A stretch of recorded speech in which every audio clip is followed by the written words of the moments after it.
আজ মহান মে দিবস, শ্রমজীবী মানুষের অধিকার আদায়ের দিন। বিশ্বের অন্যান্য দেশের মতো বাংলাদেশেও সমাবেশ, র্যালি, আলোচনা অনুষ্ঠান সহ নানা কর্মসূচির মধ্য দিয়ে পালিত হচ্ছে আন্তর্জাতিক এই দিবসটি। এবার মে দিবসের প্রতিপাদ্য শ্রমিক মালিক এক হয়ে গর্ব এদেশ নতুন করে। রাজধানী পল্টন মোড়ে বাংলাদেশ শ্রমিক কল্যাণ ফেডারেশনের উদ্যোগে শুরু হয়েছে সমাবেশ। বিভিন্ন স্থান থেকে পল্টন মোড়ের সমাবেশে যোগ দিয়েছেন শ্রমিকরা। এছাড়া অন্যান্য স্থানেও শ্রমিক সমাবেশ, আলোচনা সহ দিনব্যাপী নানা কর্মসূচি চলছে। জামায়াতে ইসলামের আমির ডাক্তার শফিকুর রহমান বলেছেন, শ্রমিক এবং কর্মজীবী মানুষ ন্যায্য অধিকার থেকে বঞ্চিত। দ্রুত শ্রমিকের অমানবিক জীবনে অবসান ঘটাতে হবে। সকালে রাজধানী পুরানা পল্টন মোড়ে মে দিবস উপলক্ষে আয়োজিত সমাবেশে তিনি এসব কথা বলেন। শফিকুর রহমান বলেন, দল ধর্মের ঊর্ধ্বে উঠে মানুষের মর্যাদা নিশ্চিত করতে চায় জামায়াত। তিনি আরও বলেন, বিভিন্ন অনুষ্ঠানের নামে চাঁদাবাজি হয়েছে মালিকদের কাছে, এখন এসব বন্ধ হতে হবে। সুন্দর বাংলাদেশ গড়তে চাইলে সবাইকে দায়িত্বশীল হতে হবে। নারীরা যারা কাজ করছেন এবং নামাজ আদায় করতে চান, তাদের নামাজের ব্যবস্থা করতে মালিকদের প্রতি আহ্বান জানান জামায়াতে আমির। নানা আয়োজন আর আনুষ্ঠানিকতায় মে দিবস পালিত হলেও শহর পেরোলে দেখা মেলে ভিন্ন চিত্র। যে লক্ষ্যে পালিত হয় দিবসটি, তার কোনো প্রভাব নেই শ্রমিকের জীবনে। প্রতিদিনের মতো তারা ব্যস্ত বেঁচে থাকার লড়াই সংগ্রামে। কৃষক, ইটভাটা, নারী শ্রমিক, কাঠমিস্ত্রি কিংবা ভ্যান চালক সবাই নিজের মতো করে ভাবেন দেশ ও সমাজ নিয়ে। এমদাদুল হকের ক্যামেরায় সেই মেহনতি মানুষের জীবনযুদ্ধের গল্প তুলে এনেছেন মাঝারুল হক মুহাজির। এই মাটিতেই লেখা হচ্ছে নতুন বাংলাদেশের গল্প।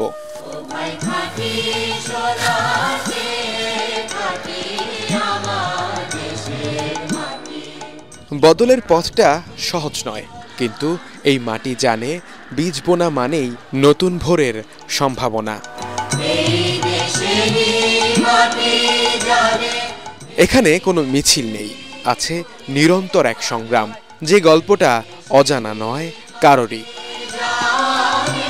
আমরা একটা ইয়ং জেনারেশন, এই দল একটা সামনে একটা নির্বাচন, সুষ্ঠু একটা নির্বাচন চাই, সুষ্ঠু একটা বাংলাদেশ দেখতে চাই। আমাদের আশা এটাই, আর বেশি কিছু আমাদের আশা নাই। এটা আমি ভোট দেবো, আমি আগে আমি ভোট দেবো, আমার বাবা ব্যক্তিগত ভোট দেবো, আমার মনের মতন দল যদি হয় তাহলে ভোট দেবো, তাহলে দিব না ভোট। মার্কিন যুক্তরাষ্ট্রের শিকাগোতে শ্রমিকদের অধিকার আদায়ে যে আন্দোলন হয়েছিল, তা আমাদের দেশে পালিত হয় শ্রদ্ধা ভরেই, কিন্তু আদতে তার বাস্তবায়ন হয়েছে কতটা?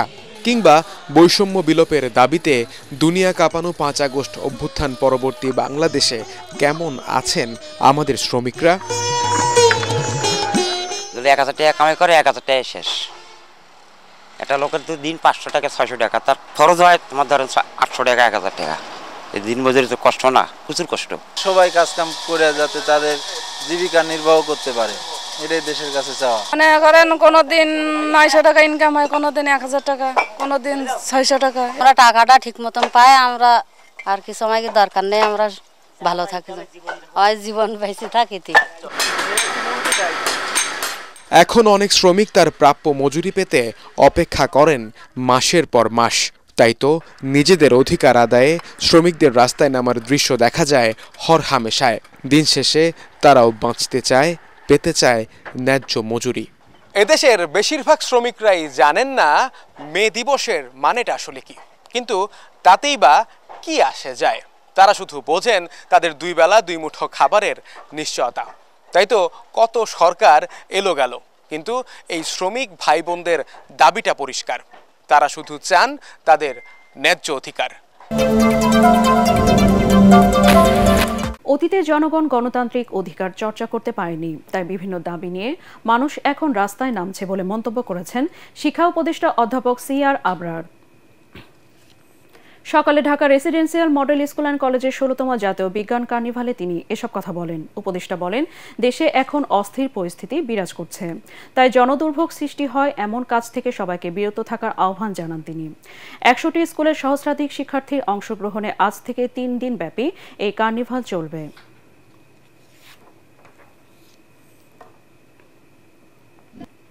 এতদিন ধরে যে জনগোষ্ঠী সম্পূর্ণভাবে তারা তাদের যে গণতান্ত্রিক অধিকার তারা চর্চা করতে পারেনি, তারা এখন সুযোগ পেয়েছে সেই অধিকার চর্চা করার।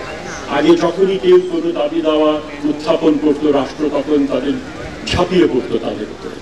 এখন একটা অবস্থার সৃষ্টি হয়েছে এবং সেজন্য সকলেই মনে করছে এই সময় আমার দাবি আমার উপস্থাপন। কাশ্মীর ইস্যুতে ভারত ও পাকিস্তানের মধ্যে তুমুল উত্তেজনার মধ্যে এবার পাকিস্তানের জন্য আকাশসীমা বন্ধ করে দিল ভারত। ভারতের আকাশসীমায় বাড়ানো হয়েছে নজরদারি। দিল্লির হামলার আশঙ্কায় অভ্যন্তরীণ রুটে বেশ কয়েকটি ফ্লাইট বাতিল করেছে ইসলামাবাদ।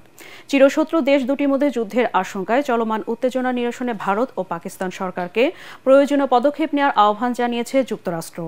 মার্কিন পররাষ্ট্রমন্ত্রী মার্কো রুবি টেলিফোনে দেশ দুটির শীর্ষ কর্মকর্তাদের সঙ্গে কথা বলেছেন। সংঘাত বাধে এমন কোনো উস্কানি বা আক্রমণাত্মক কর্মকাণ্ড পরিহার করার আহ্বান জানান তিনি।